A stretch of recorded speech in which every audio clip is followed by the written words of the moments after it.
Ta písnička je věnovaná Vojtovi, tady boxérovi z Rakovníka. Jo, Vojta miluje boxy, protože to je pořádný king. Z Rakovníka Vojtu všichni znají, veliký pozor si na něj daj, páč umí levej i pravej hák. Je to chlapák, žádný trapák, bacha na to, aby ti nedal taky capák, to se může stát, tak si s Vojtou neskoušej hrát. Jo. Vojta prej dává krutý bomby, dává bomby jako dával kdysi Rocky Balboa, jeho ruce jsou nabitý, není to žádná brambora. Stejně tak, jako dával Mohamed Ali, toho taky všechny holky znaly, všechny holky jako Vojtu ožrali, rozhodně ale si z něho srandu nedělali.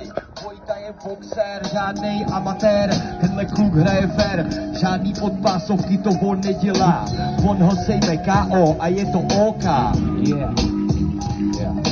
Vojta, to je boxer, žádnej amatér, největší frajer z Rakovníka.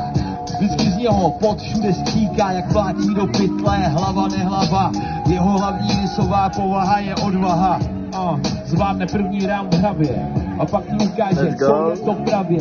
Boom, ano, KO na stopro, kámo. Vojta tento dává, vychytává, v Rakovníku trénuje, péruje, ruce, nohy. Je to tak, on má i bohy, který mu dávají energii a díky tomu může přijít třeba dokonce i domů a dát mámě anebo tátovi. To on nedělá, takhle on si život nepodělá. Vojta je king of boxing, Vojta je king of boxing, Vojta je king of boxing, king of boxing, king of boxing. Jo, Vojta je Vojtěchu, hlavně nikdy ne ve spěchu, úplně v klidu, žádnej bílej ručník, už jsi velký kluk, nechodíš na nočník.